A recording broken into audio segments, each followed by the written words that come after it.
Welcome back, folks, to the Membership Machine Show. This is episode 62. I've got my returning special guest. I've got Kurt. He's feeling a bit fragile today, folks. He's been on the whiskey last night, been partying, the dirty devil. So be gentle with him, audience, because he's been a brave show and still turning up. In this show, we're going to be talking about the key. Have you got a starter plan for your course in 2024? People, we all do it, folks. We all vacillate. I was talking to somebody yesterday that's been thinking about doing their course for the past 3 years. Got a fantastic idea, and I think they'd be very successful. But they're looking at all the options and everything in the most minute detail, which is understandable, folks, but in the end, you just got to pull the trigger. But you've also got to have a plan. And if this is what we're going to be discussing in this show. So, Kurt, would you like to introduce yourself to the new listeners and followers? Sure thing, Jonathan. My name is Kurt von Annen. I own a company called Manana no Mas. We focus largely on membership and learning websites. And I also have a podcast by the name Manana no Mas. That's fantastic. And before we go into the main content of this great show, I've got a couple of messages from our major sponsors. We will be back in a few moments, folks. This podcast episode is brought to you by Lifter LMS, the leading learning management system solution for WordPress. If you or your client are creating any kind of online course, training-based membership website, or any type of e-learning project, Lifter LMS is the most secure, stable, well-supported solution on the market. Go to lifterlms.com and save 20% at checkout with coupon code podcast20. That's podcast20. Enjoy the rest of your show. 3, 2, 1. We're coming back, folks. Also want to point out, if you're looking for a great partner to build your membership, your learning management system, your community website on WordPress, and you should be looking at WordPress because it gives you the most digital ownership of any platform out there, and you don't want to build a great business on a leased platform, folks. If that sounds interesting, why don't you look at what we've got to offer, WP-Tonic. Not only do we offer the technology, but we give you advice, we can consult, we can give you maximum value to get over that hump and build your great membership website in 2024. So go over to WP-Tonic and see what we can offer. So let's start off with number one. I've put it the offer. And the way I see this, Kurt, it's a bit like the foundations of a house. If you don't build good foundations, if you don't really work out the why, who this is targeted to, and what result they're going to get from doing your course, I think and not going for it. Let's be truthful about this, Kurt. The online course business, I was looking at some research at the end of 2005, they're looking at $360 billion being around courses and online education. So there's an enormous market there, but a lot of the broad subjects are really saturated. So you're going to have to micro niche. You're going to have to find your niche, but then you're going to have to work on your offer, which I see as the foundations of your house. And if too many people miss this bit, and it's all understandable, they get sucked into all the technology. Are they going to use WordPress, or are they going to use a SaaS platform? And they look at 1,000 YouTube videos, podcasts, whatever. They listen to this and they don't do the work on the offer. Am I rabbiting on, or do you think there's some substance to what I've just outlined? It's understanding what the offer is from the purchaser's standpoint that I think so many people miss the target on. I was guilty of this myself, Jonathan. I made a killer training site. I mean, I was really proud of it. It was a good piece of work, but my copy, my advertising, my approach was not selling to what my customer was really looking for. Even though it would have been the result, I didn't sell that result, so my offer was messed up. So you have to know what's the result that your training is going to give them. Instead of telling them how awesome your training is, you need to tell them what the result is to expect when they complete the training. Yeah, so you got to do some basic market research, basically, folks. But it's not war and peace. First of all, you got to. It's like we've mentioned this in other shows. It's best to build what is called a persona. What is your ideal student? Who is your ideal client? And what are you going to offer that individual in a particular niche that you have knowledge in? And what are you going to offer that individual? What is going to be the outcome? And by building that persona, that ideal individual, you then got a much clearer and focused object where you can build your call structure, because it's not just the quality of the video, the platform you're utilizing. It's are they going to get an outcome, and does the outcome really matter to the target student, the target persona? Because if they don't care, you haven't got a viable business. What's your reaction to that, Kurt? Yeah, you've nailed one piece of it there. And the one thing I just want to articulate is a lot of cases you develop a course and your student, the person directly taking the course, isn't even the customer. And that's the part to think of. Like, are you selling this to a company that's going to mandate training for staff? Are you selling this to a medical association that's going to, mandate that members of that association have to complete that training? And if that's the case, remember that your offer is not targeted at that student. Your offer is targeted above the student at that next level that's making the purchase. It's really understanding, what your offer specifically is, who it's going to benefit, and kind of thinking about where that cash flow is going to come from so that you can design the offer for the source of the revenue. Yeah, I'll just give you an insight. We have quite a broad and growing band of entrepreneurs and associations and all sorts of organisations that we work with, folks. But in the smaller entrepreneur niche, and we have many that host with WP-Tonic, I've noticed a pattern, but it's not exclusively. Some of the most successful individuals with us are around certification and about continuous education, because their particular niche, the individuals in it have to maintain certification and have to do a certain amount of training, which they have to keep a record of, and if challenged, have to prove that they've done a certain amount of hours per year. And that's a market there. And like I say, we've got a few individuals that done really well. But the reason why I'm bringing it up, listeners and viewers, is it's easier to build a course. These people found it easier because there's an end point. There's a clear definition of the benefit that the student's going to get for doing the course. It's black and white. You provide training that will allow them that you have to have the training checked over by a third party body, or you have to meet some criteria, your training. And then when you provide it, there's normally a state or national or industry body that has to give the tick on your training, whatever.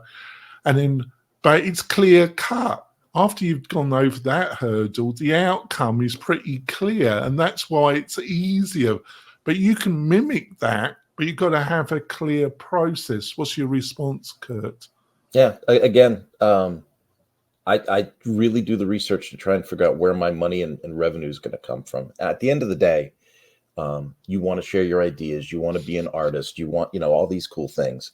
But at the end of the day, we're still a business, and we have to figure, like, where's this cash flow going to come from? And then from that, that's how I kind of gear the offer. On to the next thing, which is targeting. We've just done the offer, which is kind of the ground research, the why. Also, looking at the right platform. I'm not going to delude you. There is quite a few balls that you're going to have to juggle here, folks.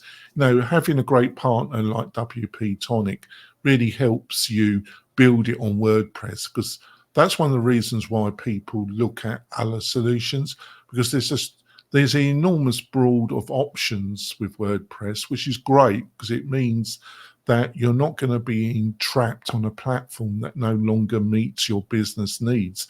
As your membership grows and your requirements become more focused on giving the solution to your students, you can get entrapped. You're not going to have that. But the problem with WordPress is that there's so many options to start off with.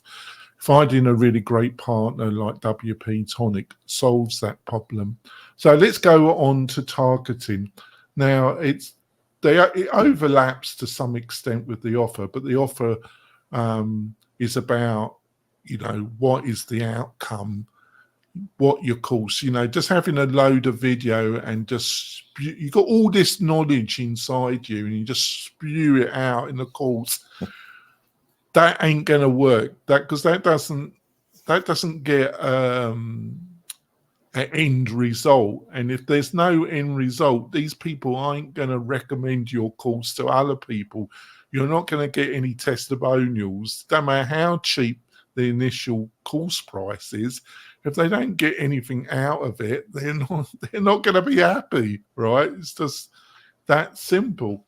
Where the targeting, we kind of touched that with building a persona, your ideal student.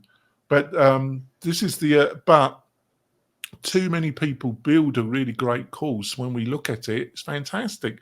Even the website, but they never really work. It's too broad, the subject. They've put in, like, they've taken almost a year to 2 years and they've built multiple courses out. And it's like ever ending. It's like they've got a starter course, a middle course.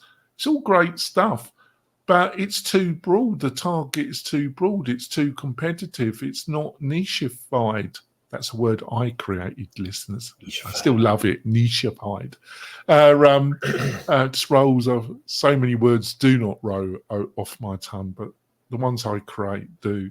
But they don't really focus on that ideal student, and they don't niche, and it's too broad and it just gets swamped.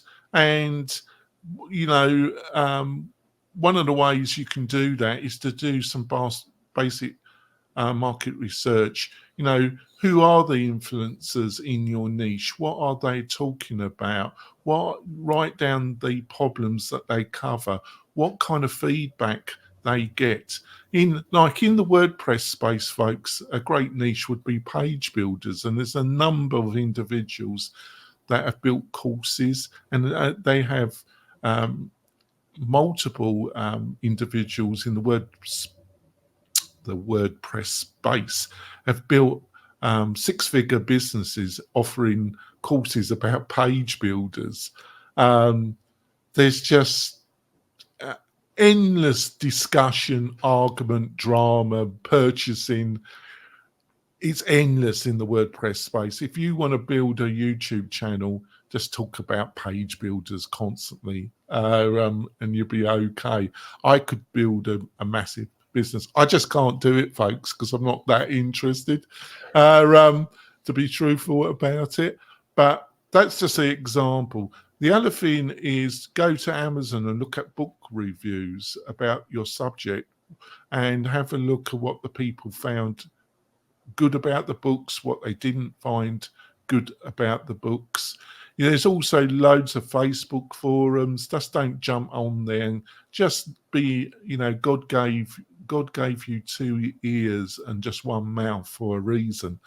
I know that's ironic that I'm saying that, because I just rabbit on and on and on.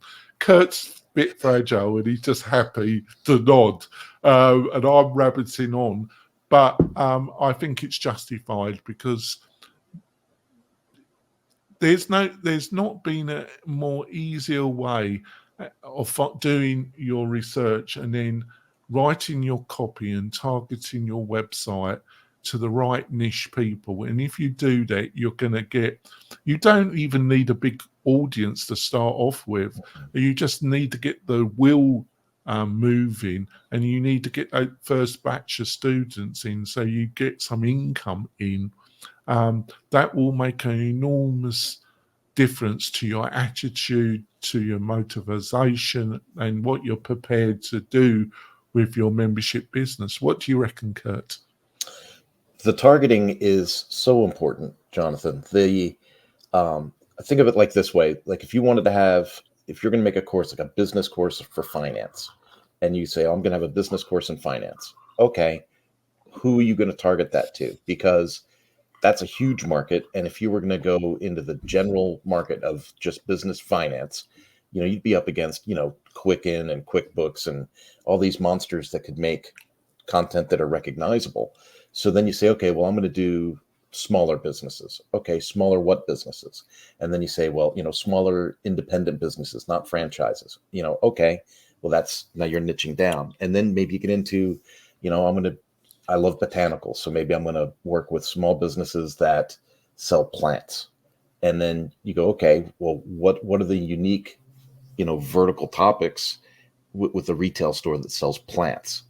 And then now you've specialized, and then you can jump on, like Jonathan said, look up some groups with, botanical stores, flower stores, things like that, local nurseries, and you'll be amazed how deep that is. And we're not trying to build the next Facebook. You're just looking to start out like 10 paying customers, 20 paying customers, 30 paying customers.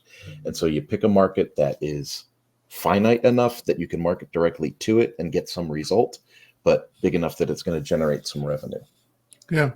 Number 3, and these are all linked, they're all overlapping, is that if you work on your offer, the outcome, you worked on your targeting, who is your avatar, who's your persona, who's the ideal student, and you've done that, the messaging will become a lot more easier. And don't get me wrong, I'm a digital snob when it comes to UX design. I did my master's degree as a mature student, long time ago, at the University of the London School of Print and Design, and they were UX snobs, and I'm a UX snob. So having a good looking website, having the layout of your courses, but so many people that we help, folks, me and Kurt and the rest of my team, they go off big ways too early about all this, and they take it too far too quick. What you should be concentrating, I've learned this the hard way in my own business, because Kurt knows that to say that I concentrate on the copy of the website, of the homepage, and I'm always looking at it and I'm always talking about it, aren't I, Kurt? Is that you've got to concentrate on your copy, on the written messaging, supported by images, because if you do any kind of graphic training, the reason why images are important is not it to look nice, it's that we can process image messaging much quicker than the written message.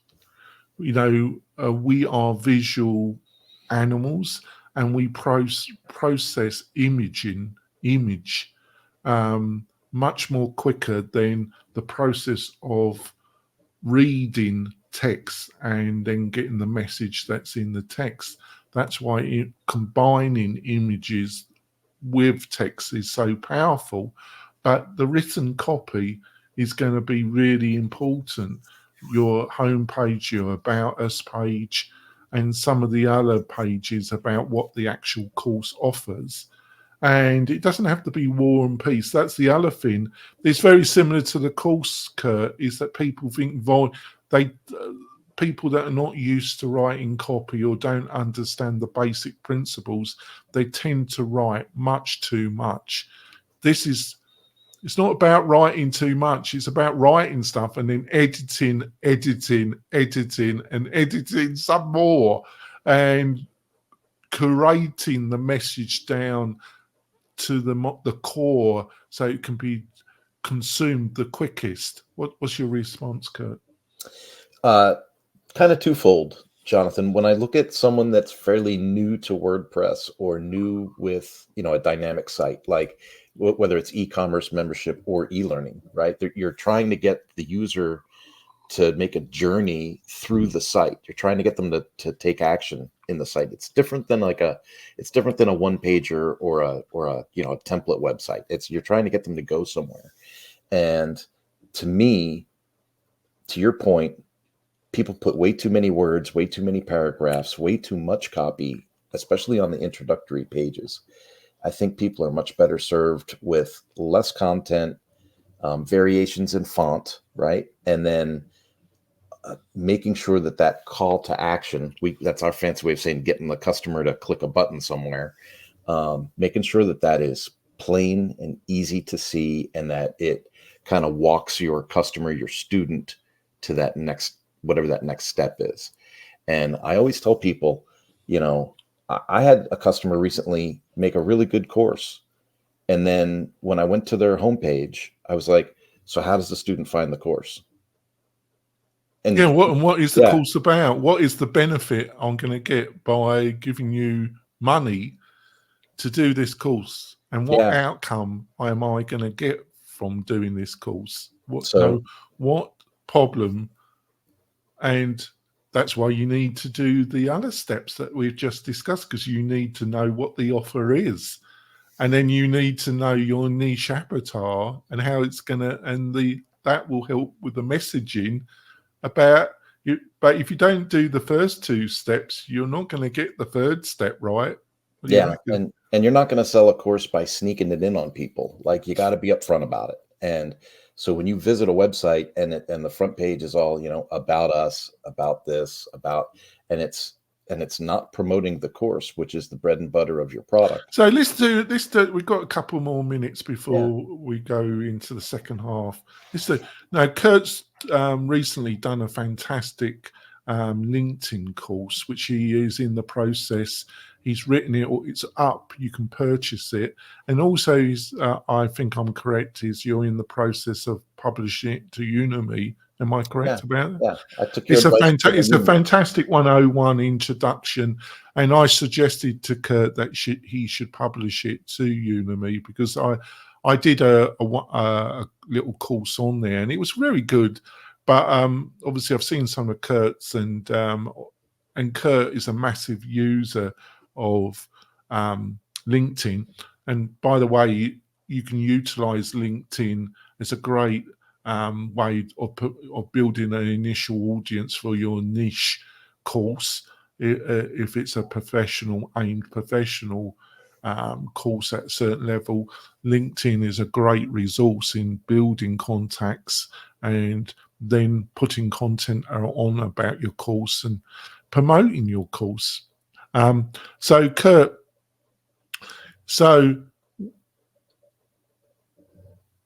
let's do it. What problem does the course solve?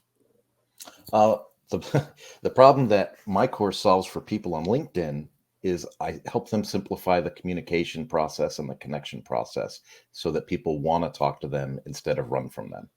Right. Who's it aimed at, the target? Who's the ideal person that will get the most benefit? Largely entrepreneurs and executive types. Right. have you worked out what maybe your messaging, your core catchphrase and your core text, your first paragraph of text on the Udemy page will be? Have you sensed about what kind of trigger words that you're going to be utilizing in that first paragraph or the tagline of your Udemy course? Yeah, the one that's sticking out to me is grow your LinkedIn connections without intimidation. No, not bad, is it? I'm Yeah, I quite like that. You're not going to get it right the first time, No. folks. You're going to have to think, leave it, go back, get some feedback from people. You'll be constantly at it, folks. But this is just a quick thing. I put Kurt on the spot there a little bit. I didn't pre-warn him, but I think it was educational because giving a quick demo of some of the things, I think it makes the whole what I've been talking about in the first half of the show much clearer. Thanks for that, Kurt. No. I think we're going to go for our break now, folks, and we will be back in a few moments. Tired of hosting providers that can't handle high traffic loads? Conversio is here to help. Our platform can handle any amount of traffic, all without slowing down or crashing. With immediate Slack support, performance optimization, and a team that thrives on resolving technical challenges, your e-commerce business is in safe hands. Learn more about Conversio at conversio.com. We're coming back, folks. Just want to point out, why don't you join the Membership Machine Show WP-Tonic YouTube channel and sign up? We've got loads of videos there. It's a free resource. I'm publishing almost every week, almost every day, video content that will help you build a great membership site and also educate you a little bit about WordPress and some of the best tools and all sorts of things. It's a great resource. So let's go on. I think lead generation, it's a volume game, folks, to some extent. You need, that's why if you niche, it's not going to be so difficult because you're not going to need such a volume of people. Because otherwise, if it's broad, you need a very, very large audience for your YouTube channel, for your website. It's just a numbers game. But the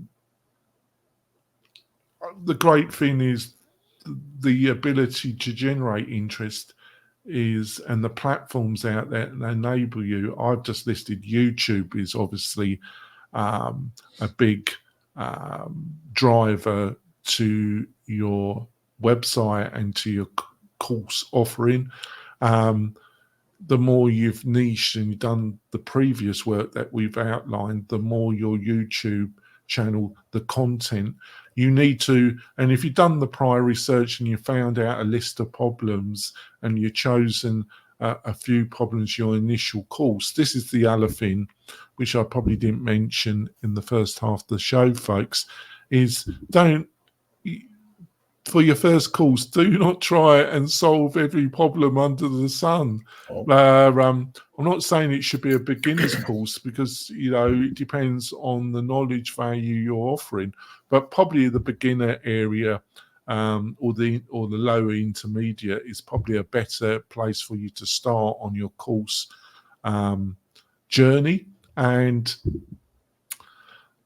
just look at your initial course, because this is a new thing for you. It's totally achievable and you can get great success, and the opportunities are still out there, folks.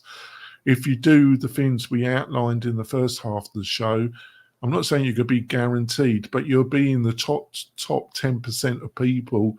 So your chances of getting success are going to be a lot better than all the people that didn't listen to this.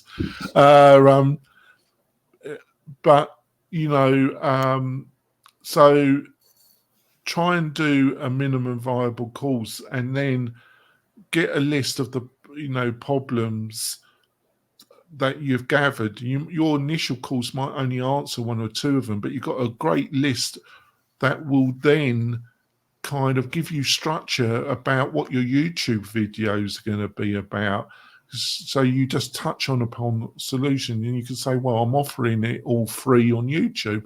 No, you're not. You just offer, you just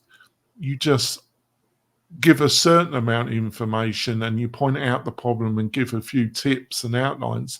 But the deep core mentorship, group discussion, everything else that you can combine in a membership can only be offered in a membership. So don't be scared about that, because I've had people say that to me. LinkedIn, I've just touched upon that in research. It's just a great way of promoting your course on LinkedIn. Sign up for Kurt's course. Udemy, I think this is what Kirk's doing. I think it's a great way. Going on guest podcasting as a guest, great way. Something I need to get on a bit more, but I've been churning out so much content on the website, on the YouTube channel, and I think Kurt I think you would agree that I've been a bit of an animal lately, haven't I? I've been churning out a lot of stuff, haven't I? Tons of content. Your SEO, it is important. I wouldn't touch upon that initially. I think it's something that you can do at a certain later stage, as long as you've got the fundamentals correct. And utilizing WordPress will help with that enormously, because it's very SEO friendly, search engine optimization, folks.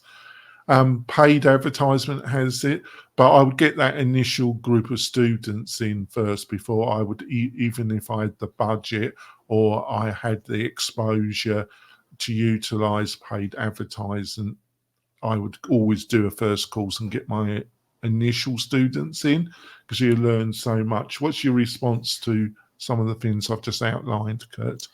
You're touching on all of them, which is good. I mean, obviously, having a presence on YouTube, LinkedIn, Facebook, Twitter, X, all those things make sense. But it goes back to that overlap you were talking about. Like, so where is your target audience, and who have you targeted, and where do they hang out the most? For instance, my target audience is, CEOs, C-suite executives, things like that. And so, yeah, I'm very active in LinkedIn. That's where those people hang out. There's a lot of going to speakers, authors, and coaches lane, right? There's a lot of speakers, authors, and coaches, and groups, and all kinds of pages inside Facebook for that kind of thing. And so trying to identify where your target audience is helps with this. And then the last thing I wanted to say was these numbers don't have to be huge. I joke around about it. I mean, I've been on YouTube for years, hundreds of videos, and I've got 74, I think I'm up to 78 now, 78 subscribers. So note, go look up my channel and link and subscribe. But I only have 78 subscribers. And then, but I get business from it. I get referrals from it. When I go to WordCamp, people come up to me and go, "Hey, aren't you the Mañana No Mas guy? I've been watching your videos for years." And right when you think it's not working, it's working. There's things happening, so you have to be cognizant that it is a lead magnet. It's a lead generation tool. But you don't have to be some famous TikToker with 1 million followers to market yourself. You just need to get out there and have a message and promote it. Yeah, when it comes to YouTube, though, folks, it's like everything. You do knowing about the title of your video, the thumbnail. These are important things. There's a couple of really inexpensive tools. One that I use is YouTube Buddy. It's not that expensive. I pay it yearly, and that will give you research. You can utilize it for research about it's a Chrome or Firefox extension after you purchase it, and it gives you insights about how competitive a YouTube video title is, the meta description, and the tags. You can put tags. Tags used to be really important when it came to YouTube videos. They're no longer so much, but the thumbnail and the title and the description is really important. So utilizing one of these tools and spending a little bit of time and energy on it will help your videos, but you don't need an enormous amount, because that's why, because you're aiming at a niche audience. So if you've done your prior work, even though you're not getting tens of thousands of people subscribing to your channel, it still will have enormous benefit, because the purpose is for people to get to know you, to see you as somebody who knows about your subject, for them to go to your website. The offer resonates with them because you've done all the previous work that we've outlined in this show, and then they buy your course. There are a few steps to this, folks, but it's not jet science. But you need a plan of action, and this is why I thought this show would be really useful to you folks. Business process. Do you have an onboarding process? Have you written out a series of email that gives them information? Do you students, especially your initial students, can you offer them some inducement to fill in a quick questionnaire so you can get some formal feedback about the course?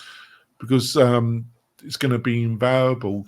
You might, the people that fill in the questionnaire, you might then contact them to have a Zoom with them, offer them a one-to-one coaching, half an hour if they, as part of it, and ask so you can record it so you can get more feedback about the course, the strong points, the bad points, because you're not going to hit it out of the park with your first course.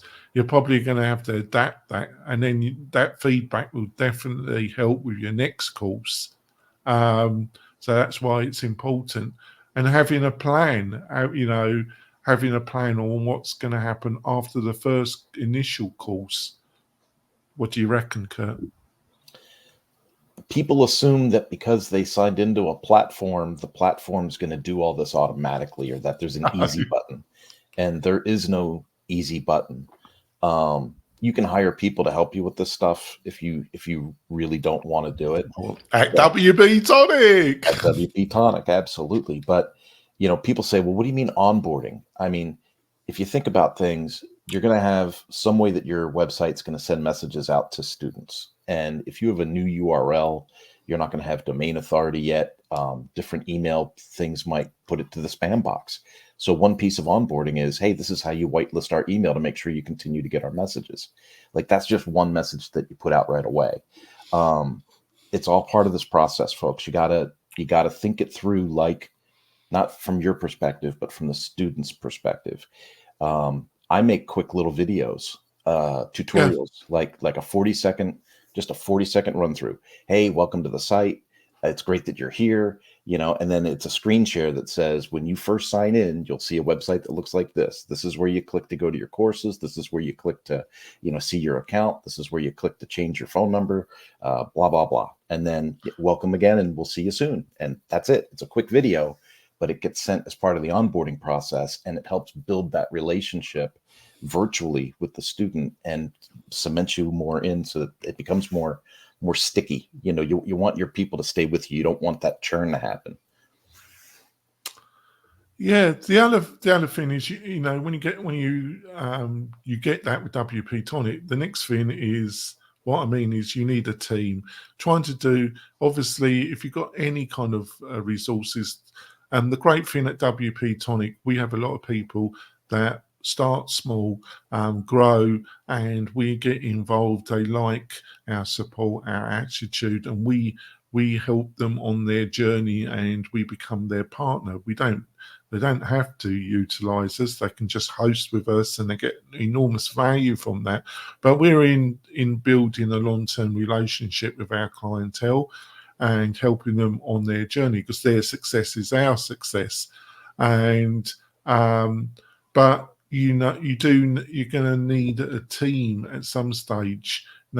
Obviously, a lot of this you're going to have to be doing on your own, or utilizing WP-Tonic. Then you probably be a mixture of us helping you with some internal staff, which you will be, when you get to a certain size, trying to do it all, it just isn't possible, folks. You can automate, but and I love automation when it's utilized in the proper scenario, but I don't like, there are a few people out there that promote automation, that it will solve all business problems. People are buying into a course to a certain extent because they want access to you. Obviously, you do that through mastermind and one-to-one coaching on all the other scenarios that we outline on this podcast and on the YouTube channel. But you can't do it all. So when you get over, let's say you get into 100, 200, 300 active students, trying to develop the next course, trying to keep the website maintained, getting everything, these multiple balls, it just becomes too much too quick. So your main aim is get the revenue up to a certain stage where WP-Tonic can be involved a bit more, and you can hire 1 or 2 internal people to help you part-time in the running of the business. What do you reckon, Kurt? It sounds really silly sometimes, Jonathan, but if you just build your business, your course business, with the mindset that it is a business. For instance, your website might be abc.com. So then you say, okay, well, I'm going to have an info at abc.com. I'm going to have a support at abc.com. And then as your business grows, just having a part-time or a contract person that you can forward that, support at email address to, so that you don't have to burden yourself with, I forgot my password. Can you reset my password? My credit card was turned down by PayPal. Like, if those emails went somewhere else, and then you as the course creator were able to focus on getting that next course done, or, being on the next podcast to promote your product, that's such a weight off your shoulders. And it just, find those little things that you can begin to offload. And as it continues to grow and spool up, maybe those contract positions turn into real positions, Yeah, it's about balance, folks. I think balance is the hardest thing for us as humans. It's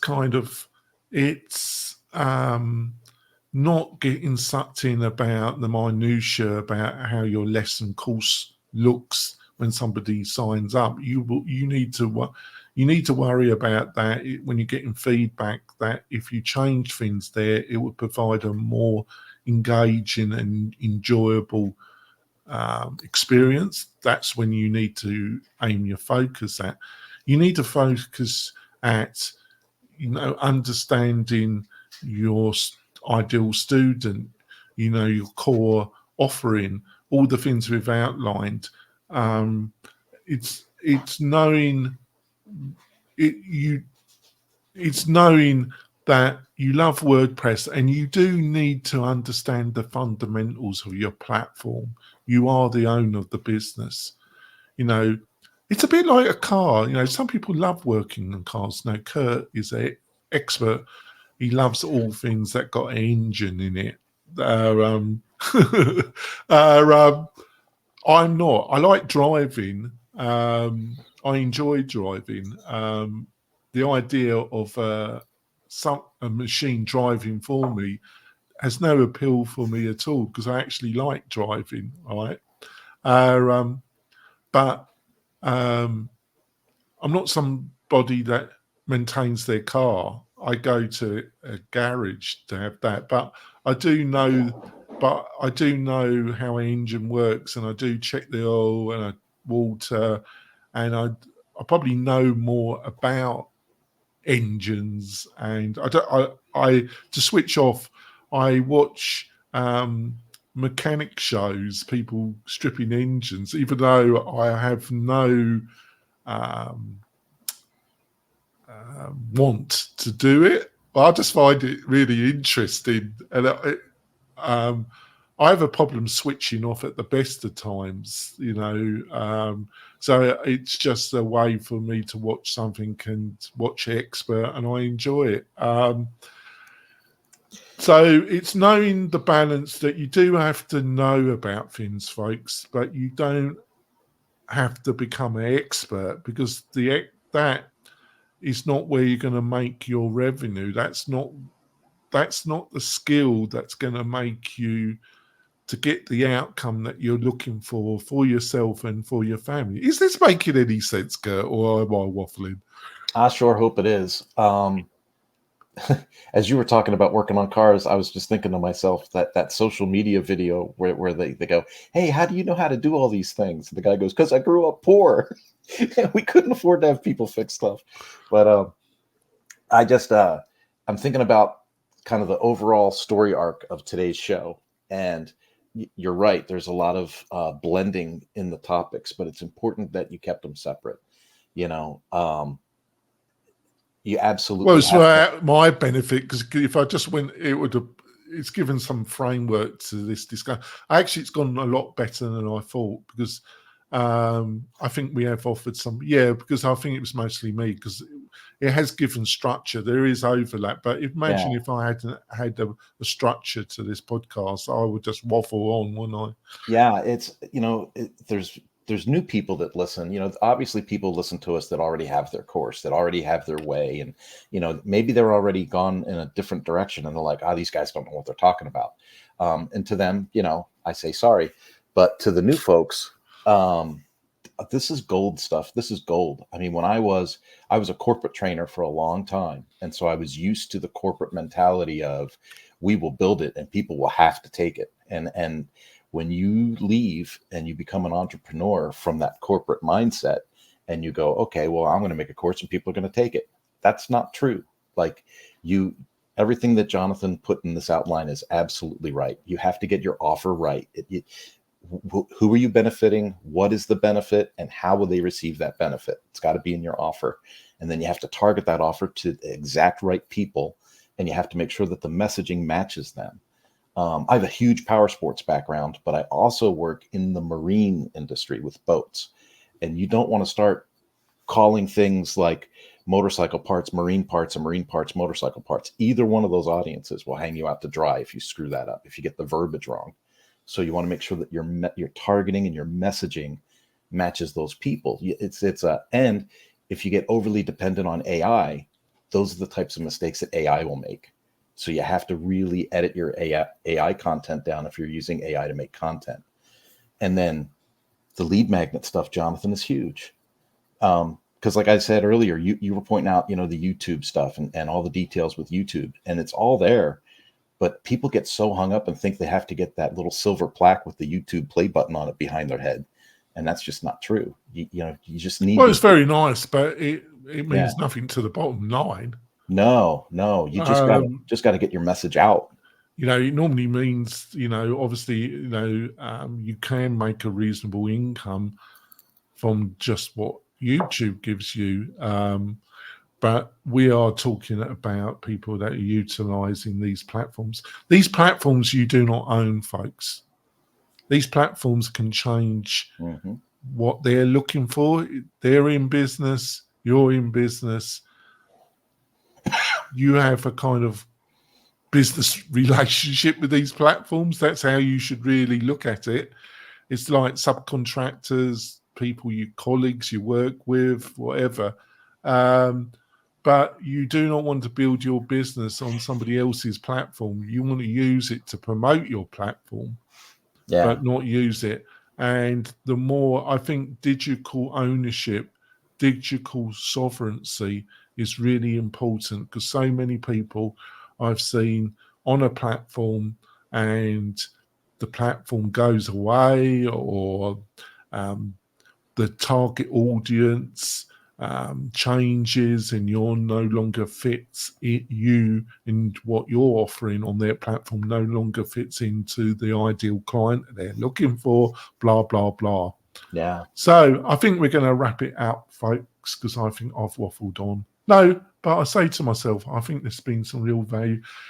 What do you want us to cover, folks? You know, you're being a bit silent. The figures are going up. More people are listening to this. Give us some feedback about what you would like.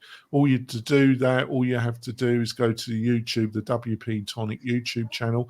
I'm considering spinning off the Membership Machine Show on its own YouTube channel. But it's more work, but I am considering it.